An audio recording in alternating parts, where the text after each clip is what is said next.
안녕하십니까. 통일전망대 김필국입니다. 차미연입니다. 지난 27일은 한국전쟁 정전협정이 체결된 지 69년이 되는 날이었습니다. 이날 북한 김정은 위원장은 윤석열 정부와 군을 향해 차마 듣기 힘든 독설과 함께 전멸될 것이라는 위협까지 퍼부었습니다. 북한 최고 지도자가 직접 나서서 남한 대통령을 겨냥한 건 이례적인데요. 이게 말에 그칠 건지 행동으로 이어질 건지 한반도 정세가 더 위태로워지는 건 아닌지 우려가 커지고 있습니다. 최유찬 기자가 살펴봤습니다. 정전협정 체결일이었던 7월 27일 이른바 전승절 기념식장. 김정은 위원장이 19일 만에 공개석상에 등장했습니다. 6.25 한국전쟁의 역사와 의미, 현재 정세와 주민들의 충성을 독려하는 30분간의 기념 연설 중 5분이나 윤석열 현 정부를 비난하는 데 썼습니다. 남조선 보수 정권과 호전광들에게도 엄중히 경고하고자 합니다. 혐오스러운 대결광, 불량배, 군사적 광기 등 남측을 향한 거친 표현들을 연신 쏟아냈고 현 정부를 남조선 것들, 윤석열 대통령은 직함을 떼고 이름만 부르기도 했습니다. 윤석열이 집권 전과 집권 후 여러 계기들의 내뱉은 망언들과 추태들을 정확히 기억하고 있습니다. 윤석열 대통령이 후보 시절 언급했던 선제 타격론이나 김정은의 버르장머리 발언 등을 겨냥한 것으로 보입니다. 또 북한을 주적으로 규정한 것, 한미연합훈련, 한국형 삼축 체계, 방위산업 강화 등 새 정부의 핵심 정책들을 하나하나 열거해 비난했습니다. 윤석열 정부의 힘에 의한 평화, 안보 정책이 핵 보유국의 턱 밑에 사는 불안감 때문이자 잔뜩 겁을 먹고 전전긍긍하는 몰골이라고 비아냥대면서 정권과 군대가 전멸될 것이라는 초강경 폭언을 쏟아냈습니다. 선제적으로 우리 군사력의 일부분을 무력화시키거나 맞설 수 있다고 생각한다면 천만에 그러한 위험한 시도는 즉시 강력한 힘에 의해 응징될 것이며 윤석열 정권과 그의 군대는 전면될 것입니다. 6.25나 7.27 정전협정에 대미 비난에 초점을 맞춰오던 북한이 대남 비난을 이렇게 장황하고 강도 높게 한 것은 매우 이례적입니다. 현 정부가 발언한 내용들을 하나하나 계산표처럼 또 열거를 한 부분, 여기에 대해서 구체적으로 이제 대적 행동을 취할 의사를 상당히 밝혔다는 거. 이게 이제 지도자가 한번 이제 전략적 기조 방향을 잡아줬기 때문에 2달 반 동안 지켜보다가 내부적으로 확정한 대남 태도를 지도자의 입으로 공식화했다는 겁니다. 대미 비난의 수위도 높았지만 북한에 대한 불공정한 군사적 압박과 적대 정책, 대규모 합동 군사훈련 등 통상적인 기조를 유지했습니다. 미국에 대한 비난이 상대적으로 짧고 원론적이었다면은 남한에 대한 비난은 상대적으로 양도 많고 그리고 또 훨씬 더 원색적이고 구체적이었습니다.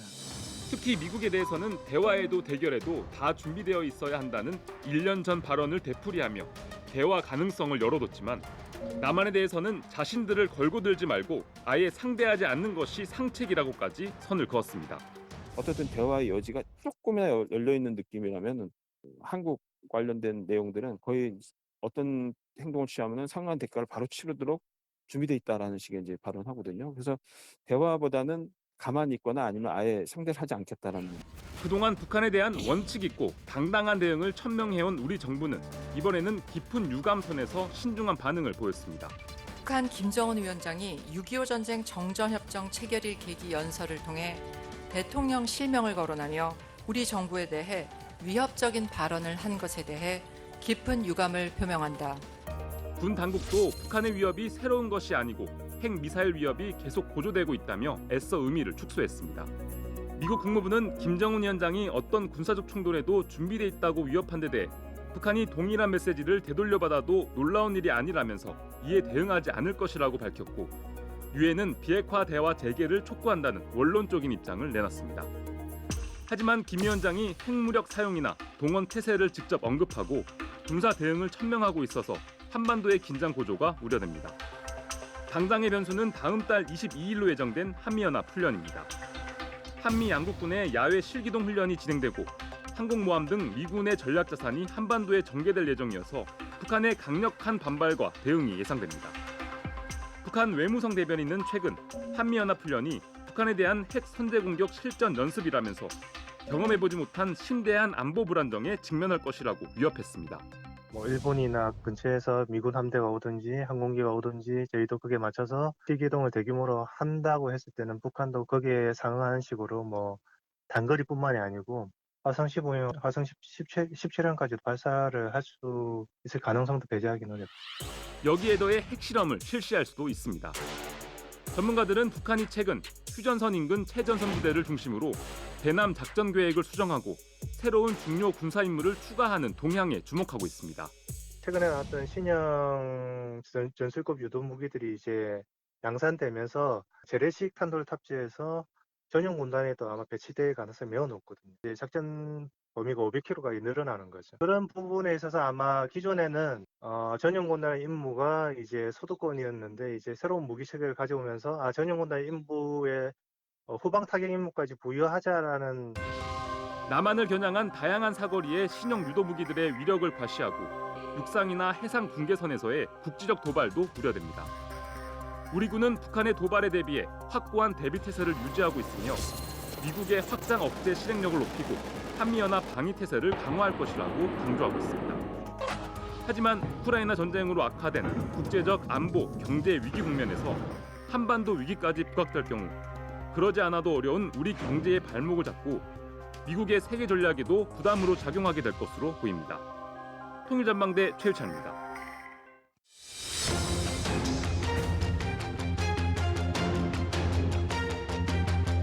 말폭탄에 가까운 거친 표현으로 대남 비난에 나선 북한은 정전협정 체결일 기념행사를 떠들썩하게 치렀습니다. 전투기 기교 비행 등 다양한 쇼도 선보였는데요.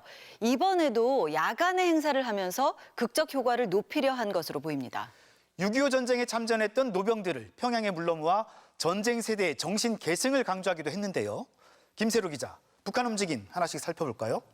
네, 행사가 치러진 곳은 우리로 치면 용산 전쟁기념관과 비슷한 조국 해방 전쟁기념관 앞인데요.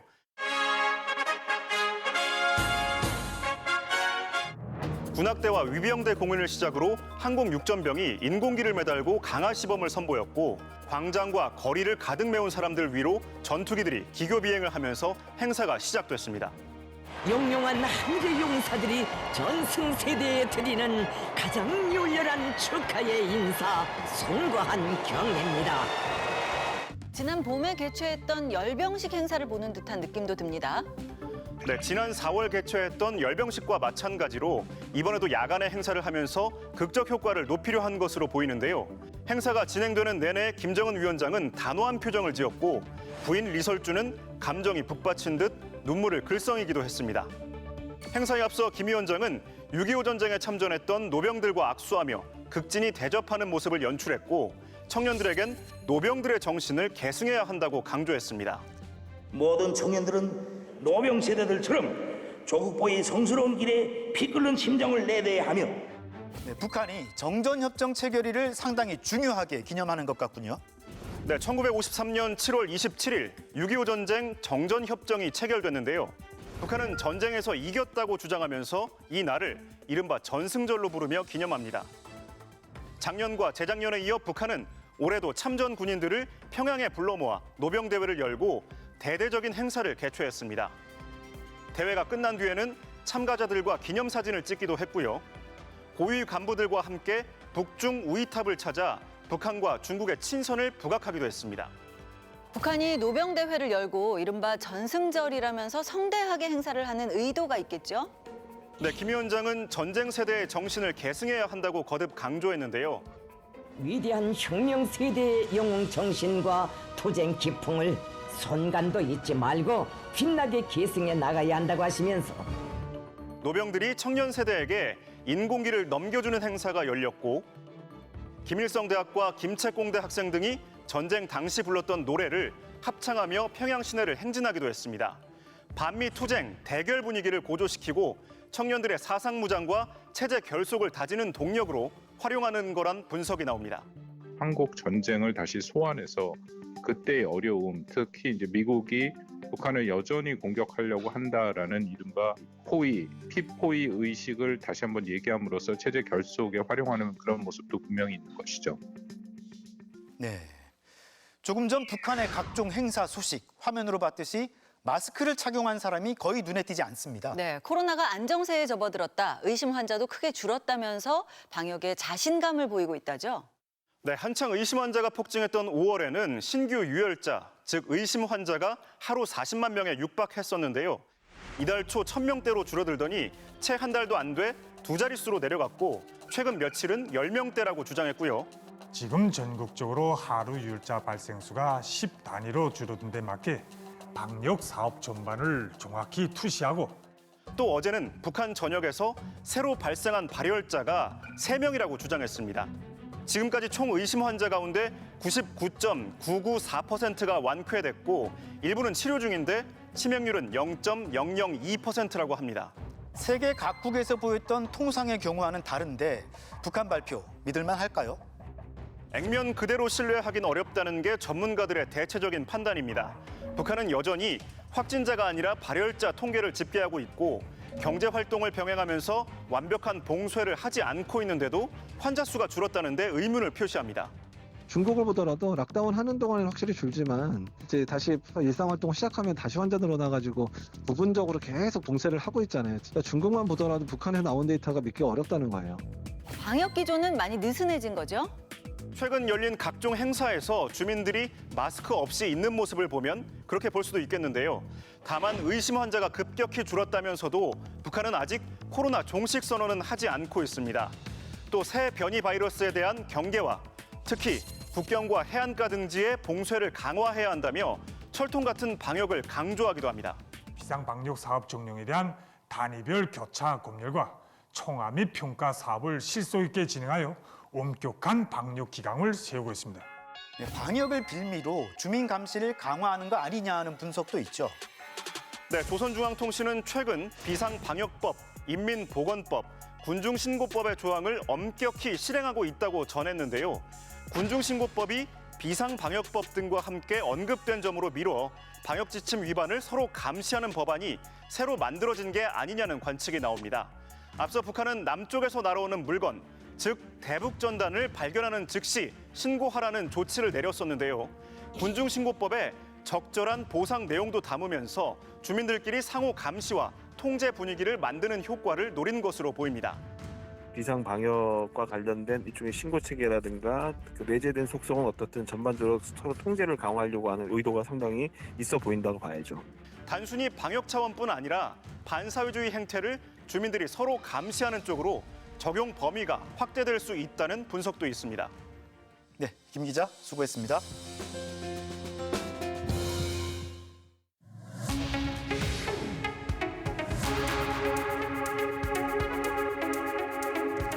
푹푹 찌는 여름철, 나라마다 더위를 이기려고 먹는 음식들이 있는데요. 이름은 다르지만 비슷한 점들이 많다고 합니다. 북한은 어떤지 알아보겠습니다. 네, 함께 하실 두 분입니다. 어서 오세요. 안녕하세요.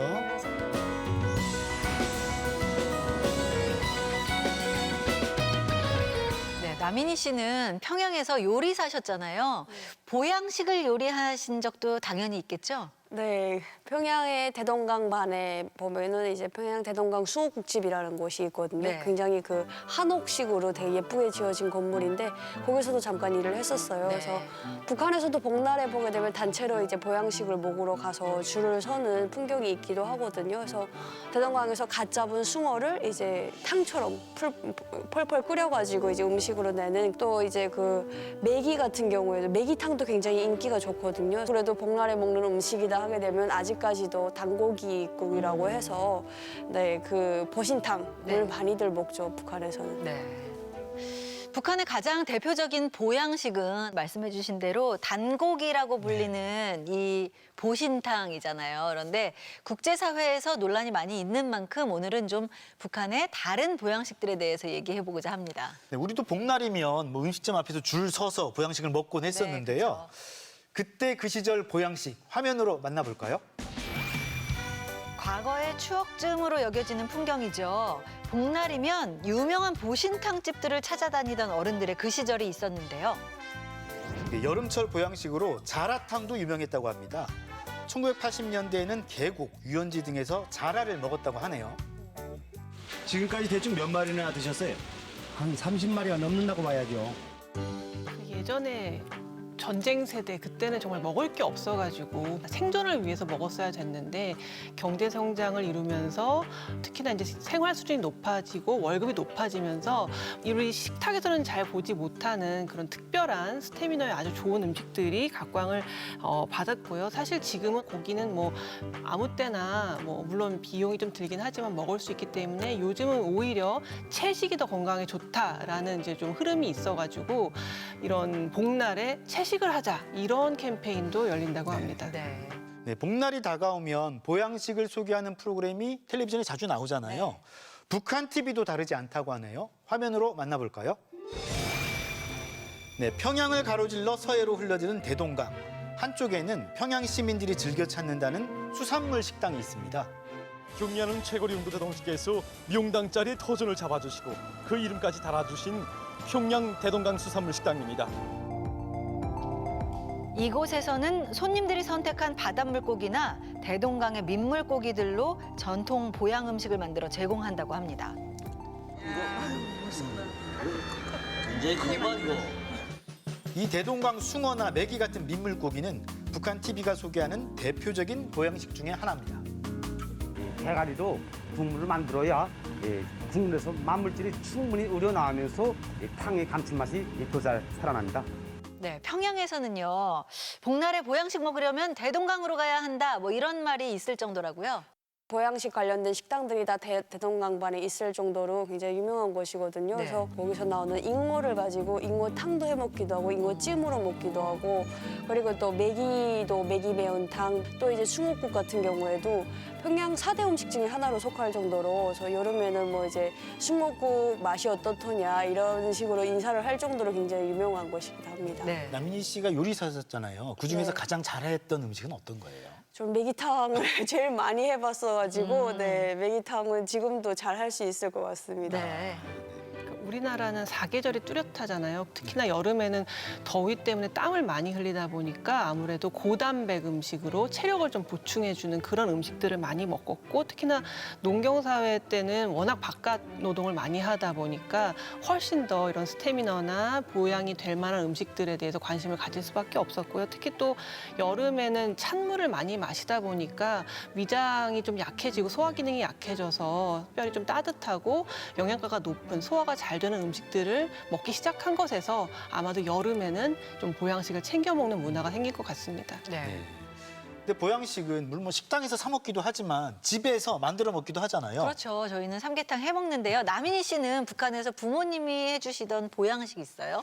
북한에서 육류를 섭취한다는 게 그렇게 자주 있는 일은 아니라서 보양식으로 많이 먹었던 경험이 있고 이제 학교 다닐 때 그런 친구가 있었어요. 점심 시간마다 북한 학교 같은 경우에는 보통 점심에 도시락을 싸갖고 와서 이제 친구들이랑 나눠 먹는데 자꾸만 집에 가는 거예요. 군 무더운 여름에. 그래서 왜 가냐 그러니까 집에 토끼곰이 있다고 하는 거예요.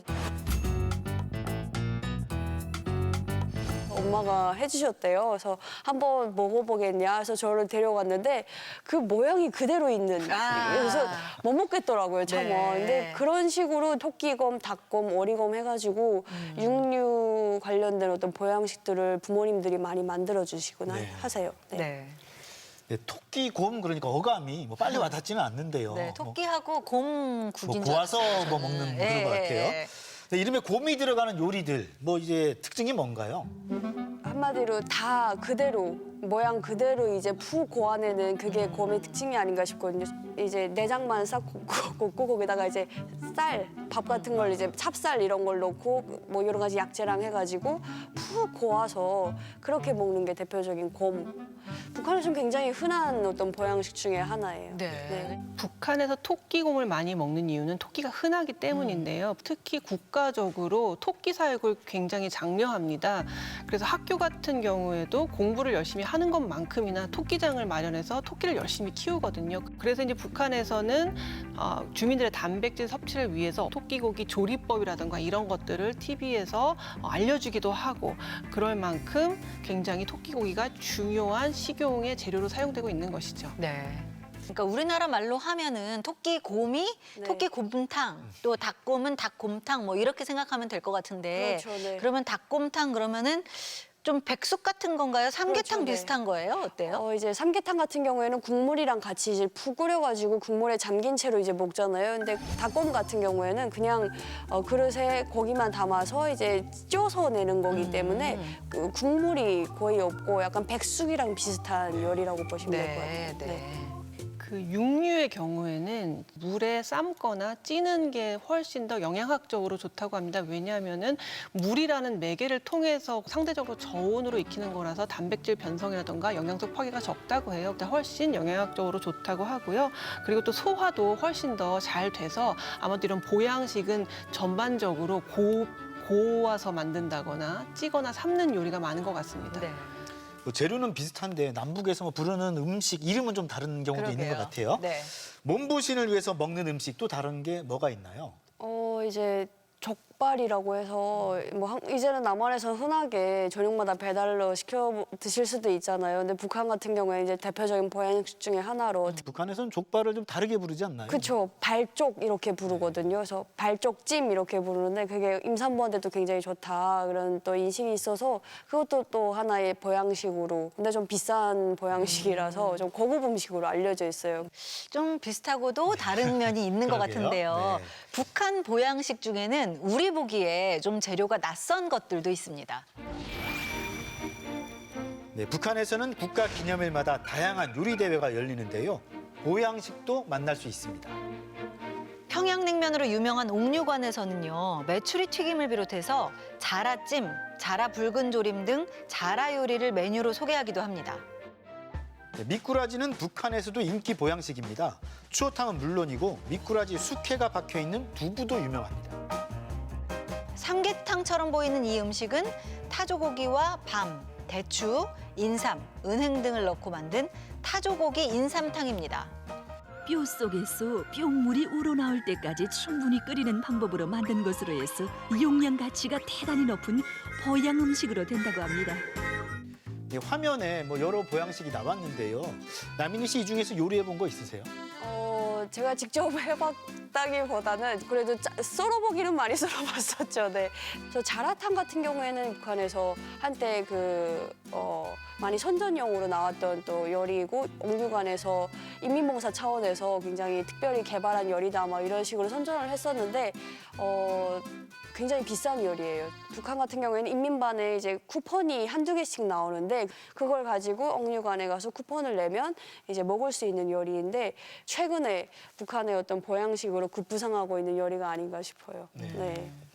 보양식을 국가가 특별히 공급한다는 것은 그만큼 주민의 건강에 대해서 당국이 신경을 쓰고 있다라는 이제 이미지를 만들기에 굉장히 좋은 것 같습니다. 그런데 지금 어쨌든 식량 사정도 좋지 않고 여러 가지 경제 사정이 좋지 않아서 이 특별 보양식 공급 같은 경우에는 아주 상류층에게만 국한되어서 제공이 되고 그나마도 요즘은 그 쿠폰이 쉽게 제공되지 않는다고 할 만큼 사정이 어려운 형편이라고 할 수 있겠습니다. 네.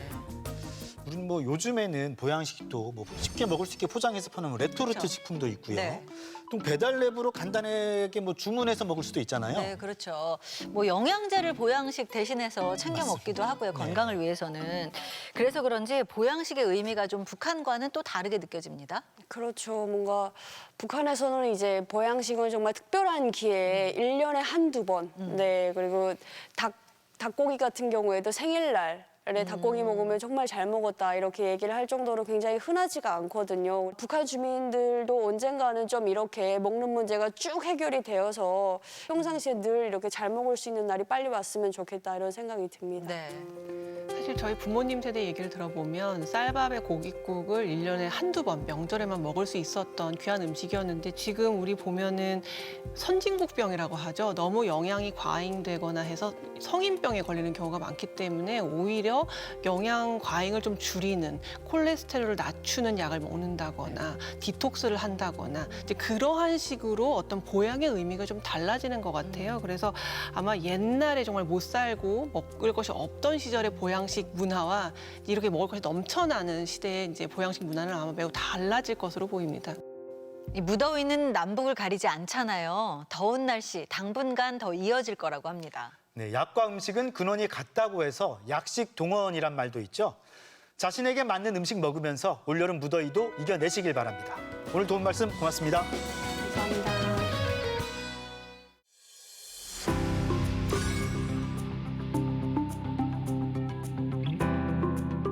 코로나19 때문에 한동안 중단됐던 남북 접경지 안보체험 프로그램이 요즘 조금씩 재개되고 있는데요. 최근 남북 출신 청년들이 함께 그 길을 걸으면서 뜻깊은 시간을 가졌다고 합니다. 네, 할아버지가 6.25 전쟁 참전 용사였던 외국인 청년도 함께 했다는데요.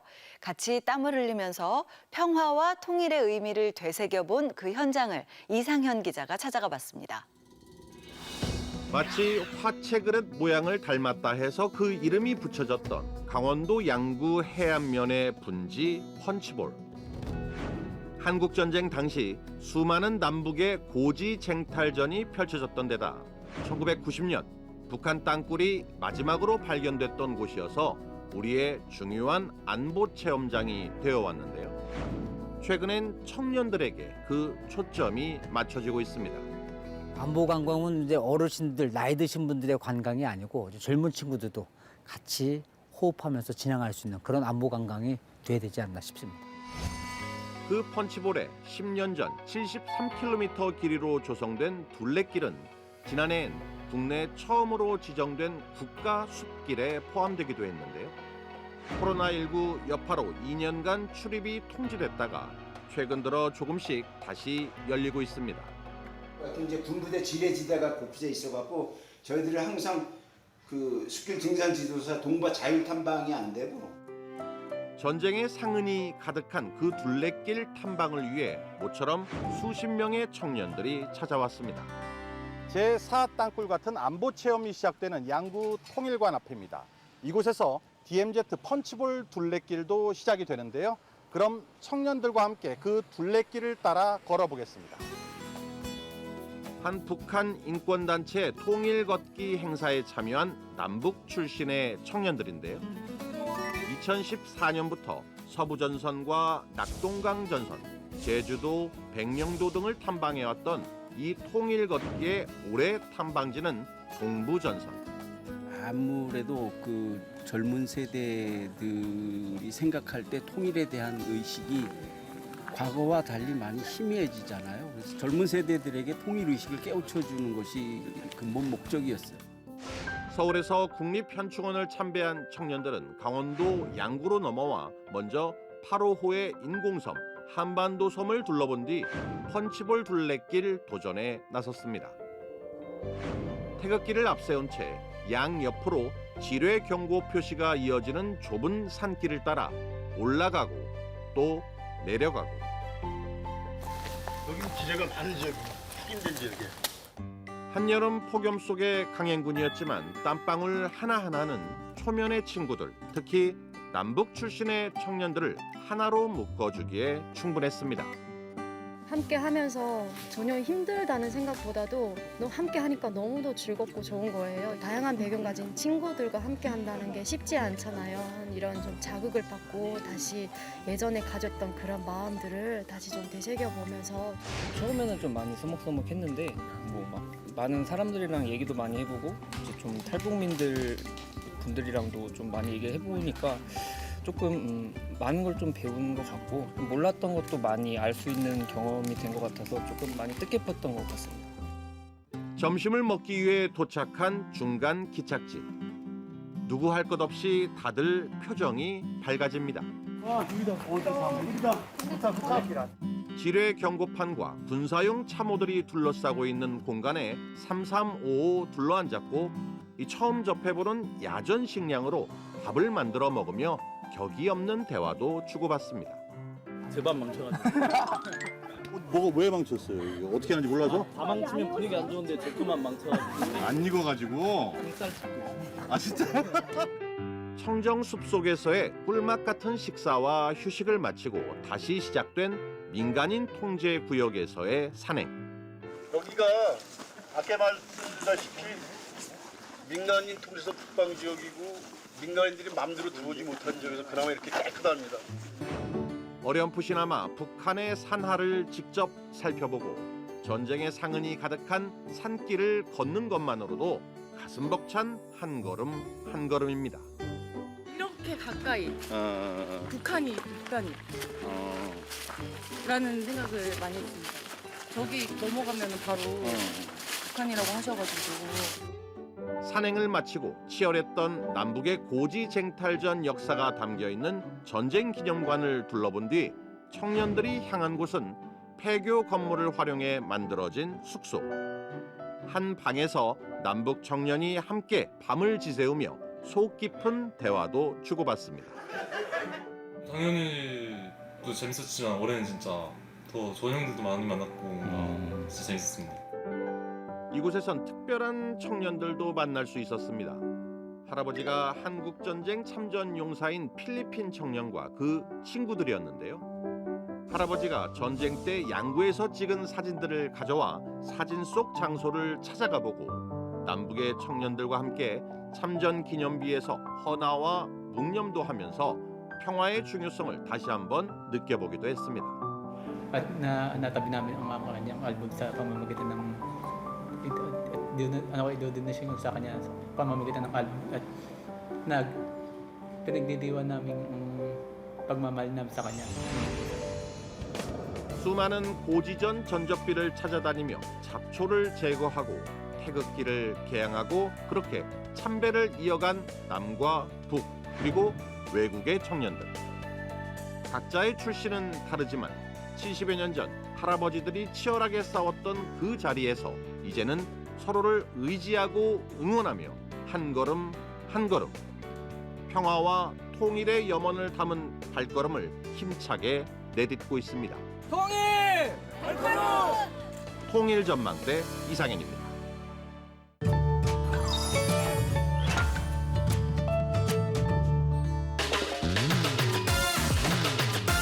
다인 잘해? 여러 명의 사람들이 잘하거나 뭐 다른 것들이 잘한다는 뜻 그런 것 같아가지고 잘해오다?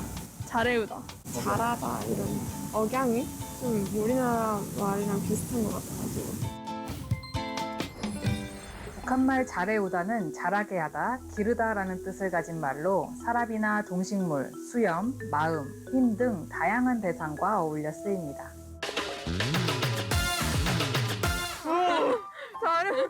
북한말이 우리나라 말이랑 달라서 만약에 통일이 되면 좀 서로 이해하기 어려운 부분도 있을 것 같아요. 예상했던 거랑은 조금 달라서 좀 신기하긴 했는데 그냥 북한 말이라고 하니까 좀 새롭게 와닿았던 것 같아요. 장마는 끝났고 당분간 무더위가 이어진다고 합니다. 코로나 확산세도 계속되고 있어서 걱정이 많은데요. 개인 방역에도 신경을 써야겠습니다.